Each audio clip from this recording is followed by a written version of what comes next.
मार्च महिन्यामध्ये पाटण तालुक्यात जंगलात लागलेल्या वणव्याने शेतातील गोठ्यात आग लागून तब्बल 10 जनावरांचा मृत्यू झालेल्या नुकसानग्रस्त शेतकरी राजाराम पवार यांना रोजीरोटीसाठी शहरामध्ये असणाऱ्या पाटण तालुक्यातील रहिवाशांनी सोशल मीडियाच्या माध्यमातून मदत केली, याचे तालुक्यामध्ये कौतुक होत आहे।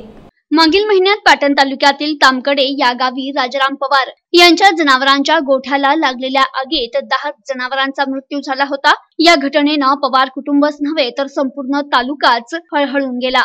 तालुक्यातील शेतकरी बांधव हे पवार यांना भेटून धीर देत होते, तर सामाजिक कार्यकर्ते आणि राजकीय नेते यांनी देखील पवार कुटुंबियांना भेट दिली, तर आसपासच्या गावातून शेतकरी मदत करत होते। पण झालेल्या नुकसानीचं स्वरूप मोठं असल्यानं मदतीची गरज वाढत होती। अशा वेळी पाटण तालुक्यातील रोजगारासाठी बाहेर असलेल्या रहिवाशांना व्हॉट्सअप ग्रुपच्या माध्यमातून आवाहन करताच सर्वांनी मदत केली आणि ही मदत या दुर्घटनाग्रस्त राजाराम पवार यांच्या कुटुंबाला 1 लाख रुपयांचा धनादेश सुपूर्द करण्यात आलाय। तामकडे येथील जळीतग्रस्त शेतकरी राजाराम बापू पवार यांच्या गोठ्याला आग लागली 20 मार्चला आणि ती घटना आमच्या पाटण तालुका मित्र परिवार या व्हॉट्सअप ग्रुपवर साधारणतः दुपारी 2 वाजता त्याच दिवशी आम्हाला घटना मिळाली।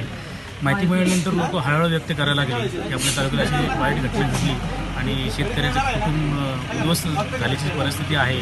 अशी परिस्थितीची भावनेची जाणीव ठेवून आमच्या ग्रुपमध्ये संवेदनशील ग्रुप आहे आमचा, त्या ग्रुपनं असं ठरवलं की आपण ह्या शेतकऱ्याला काहीतरी ताकद देऊया।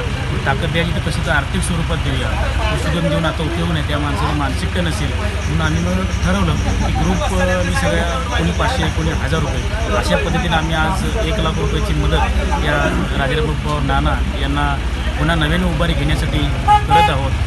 हा पाटण तालुका मित्र परिवार ग्रुप गेले 2 वर्षापासून आम्ही स्थापन केला आणि गेले 2 वर्ष आम्ही सामाजिक उपक्रम राबवत आहोत। या ग्रुपमध्ये तालुक्यातील कानाकोपऱ्यातील सगळी लोक जे बाहेर नोकरी व्यवसायानिमित्त बाहेर राहतात अशा सगळ्यांनी घेऊन हा ग्रुप निर्माण केलेला आहे। या तालुक्यातलीच सगळी लोक आहेत या ग्रुपमध्ये, तालुक्यात राहणारं कोणी नाही पण बाहेर राहणार आहे। त्यामध्ये प्रत्येक गावात एक विशिष्ट माणूस आहे, जो शासकीय सेवेत आहे, उद्योगात आहे, जो पारंगत आहे। असे सगळ्या चांगल्या विचारांचे लोकांचे एक मोठ बांधून आम्ही हा उपक्रम गेली 2 वर्ष राबवतो। त्यातला आम्ही एक व्हॉट्सअप ग्रुपमधनं फक्त निवडणुकाचं राजकारण टाइमपास असं न होता काहीतरी विधायक कामासाठी उपयोग होऊ शकतो ही आम्हाला एक मेसेज द्यायचा होता।